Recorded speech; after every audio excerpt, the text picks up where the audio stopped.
సాక్షాత్తు శివుడి నిలయమైన ఈ కాశీ నగరానికి స్వాగతం. కాశీలో ఎన్నో చూడాల్సినటువంటి అంశాలు ఉన్నాయని అందరికీ తెలుసు.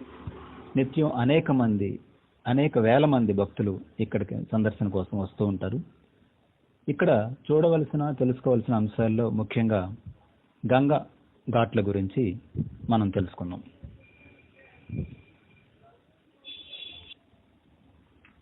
గంగా నదిలో ఇక్కడ మొత్తం 64 ఘాట్లు ఉన్నట్టుగా మనం చెప్తారు. అంటే మన కళలు ఎలా అయితే 64 ఉన్నాయో అదేవిధంగా ఇక్కడ ఘాట్ల సంఖ్య కూడా 64 అనే చెప్తారు. అయితే అత్యంత ప్రాధాన్యత కలిగినటువంటి ఘాట్లు మాత్రం ఇక్కడ 3 ఘాట్లు. అందులో మొదటిది మణికర్ణికా ఘాట్, రెండవది దశ అశ్వమేధ ఘాట్, మూడవది హరిశ్చంద్ర ఘాట్.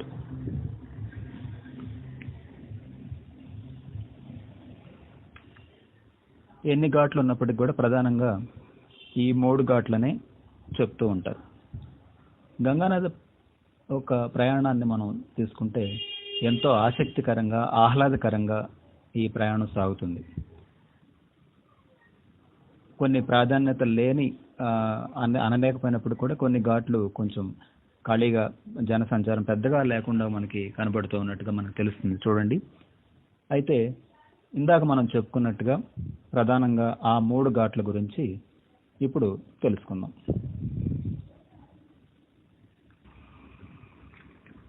వాటిల్లో మొదటిది మణికర్ణికా ఘాట్.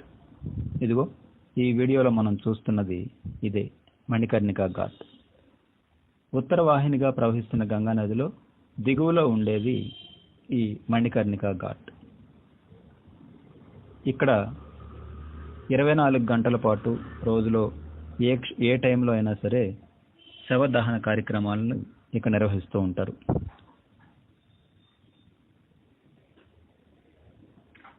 కాశీలో మరణిస్తే మోక్షం లభిస్తుందని మనం అనేక మార్లు విని ఉంటాం.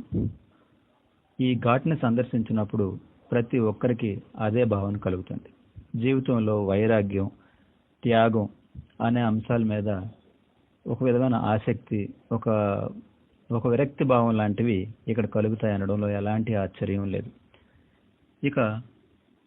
ఇక్కడ ఉన్నటువంటి పురాణాల కథ ప్రకారం లేదా స్థల పురాణాల ప్రకారం వింటే సతీదేవి తన యొక్క చెవి పోగును ఇక్కడే పోగొట్టుకున్నట్టుగా, అంటే సతీ వియోగం జరిగినప్పుడు ఆ కథ విడిగా మనకి తెలుసు. ఆ చెవి పోగు ఇక్కడే పడినట్లుగా, దానికోసం సాక్షాత్తు పరమేశ్వరుడు వెతుకుతున్నట్లుగా మనకి అనేక కథనాలు ఇక్కడ ప్రచారంలో ఉన్నాయి. ఇదిగో కనిపిస్తున్నటువంటిది ఇదే ఇదివరకు పురాతన కాలంలో ఉన్నటువంటి శివాలయంగా చెప్తారు. మోక్షం లభించడం కోసం ఘాట్కి అతి సమీపంలోనే ఈ దేవాలయం ఉండటం అత్యంత ఆశ్చర్యకరం. అయితే ఆ చెవిపోగు కోసం పరమేశ్వరుడే ఇక్కడ చనిపోయిన వారు శవదహనం పూర్తయిన తర్వాత వారి ఆత్మల్ని సాక్షాత్తు పరమేశ్వరుడే మణికర్ణిక దొరికిందా, మణికర్ణిక అంటే ఆడవారి చెవులకి ధరించేటువంటి ఒక ఆభరణం, చెవిపోగు లాంటిది. సో అది దొరికిందా అంటూ పరమేశ్వరుడు అడుగుతాడు ఆత్మల్ని అనేటువంటిది ఇక్కడ వినికిడి. నిజమే, ప్రపంచం అంతా బతకడం కోసం మరణిస్తూ ఉంటే ఈ కాశీలో మాత్రం మరణించడం కోసమే బ్రతుకుతున్నారేమో అనిపిస్తూ ఉంటుంది. అత్యంత ఆధ్యాత్మికతకు ఇంతకంటే నిదర్శనం ఉంది. మరణం కూడా మంగళమే ఈ క్షేత్రంలో అనడానికి ఘాటుకు ఎంతో ఘాటుగా తెలియజేస్తున్నటువంటి అంశాలు మనం ఇక్కడ చూడొచ్చు. ఆ నీటిలో శవదహనం తర్వాత సంబంధిత అవశేషాలు కూడా మనకి కనిపిస్తూ ఉంటాయి. కాబట్టి ఇక్కడ ఈ ఘాటు దగ్గర మాత్రం స్నానాలు తక్కువగా మనం గమనించవచ్చు. ఇక ఆ ఘాటు తర్వాత కొంచెంగా మనం ముందుకు వెళుతూ ఉంటే ఇలా అనేక ఘాట్లను మనం చూస్తూ వెళ్ళొచ్చు. ఈ గంగా నదిలో ఈ పడవ ప్రయాణం అనేది అత్యంత ఆహ్లాదకరంగా ఉంటుంది. అది కనిపించే ఆ ఘాట్ పేరు దశ అశ్వమేధ ఘాట్. చూసారుగా, అత్యంత రద్దీగా కనబడేది ఈ ఘాటే. అంటే ఇక్కడ మనం అవతల వైపున పిండ ప్రదానాలు అవి జరుగుతాయి. అలాగే మణికర్ణిక ఘాట్లో శవదహనాలు చూసాం. కానీ ఈ ఘాట్లో మనకి ఈ యొక్క స్నానాలు, అలాగే సాయంత్రం వేళల్లో ఇక్కడ గంగా హారతి ప్రతిరోజు కూడా ఈ ఘాట్ నుంచే ఇవ్వడం జరుగుతుంది. ప్రముఖులు ఎవరైనా వచ్చినా లేదా సామాన్య ప్రజలు అయినా సరే ఈ ఘాట్లోనే ఎక్కువగా స్నానాలు అవి చేయడం మనకి కనిపిస్తూ ఉంటుంది. ఎంత పురాతన నగరమో అనే భావన కూడా మనం గమనిస్తే ఈ కాశీ క్షేత్రాన్ని తెలుసుకోవచ్చు. కాశీ క్షేత్రానికి 2 రకాల ప్రాధాన్యతలు మనం గమనించవచ్చు. ఒకటి, 12 జ్యోతిర్లింగాల్లో ఒకటి సాక్షాత్తు కాశీ విశ్వనాథుడిగా ఇక్కడ ఉండడం. అలాగే అమ్మవారు కూడా కాశీ విశాలాక్షిగా అష్టాదశ శక్తి పీఠాల్లో ఒకటిగా కాశీ క్షేత్రాన్ని చెప్తారు. కాబట్టి ఇక్కడ 2 రకాలుగా ఈ కాశీ క్షేత్రాన్ని మనం ఒక గొప్పతనాన్ని వర్ణించవచ్చు. అలాగే అమ్మవారు అన్నపూర్ణాదేవిగా కూడా ఇక్కడ ప్రసిద్ధి.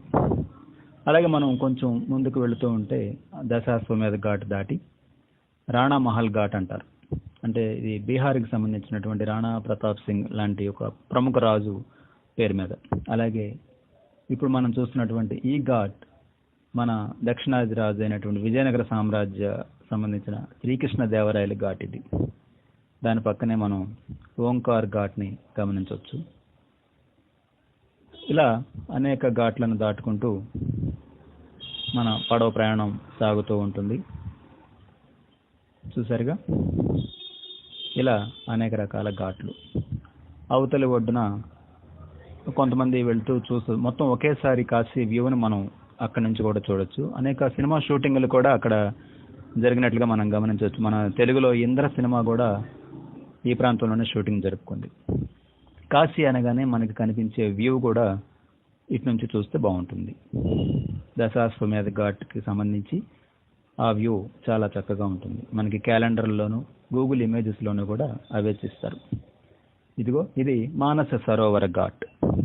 ఇక్కడ దశాశ్వమేధ ఘాట్ తర్వాత ఎక్కువగా స్నానాలు అవి చేయడానికి అవకాశం ఉన్నటువంటి ఘాట్గా దీన్ని చెప్పుకోవచ్చు, మానస సరోవర్ ఘాట్. ఇగో ఇది రాజా హరిశ్చంద్ర ఘాట్.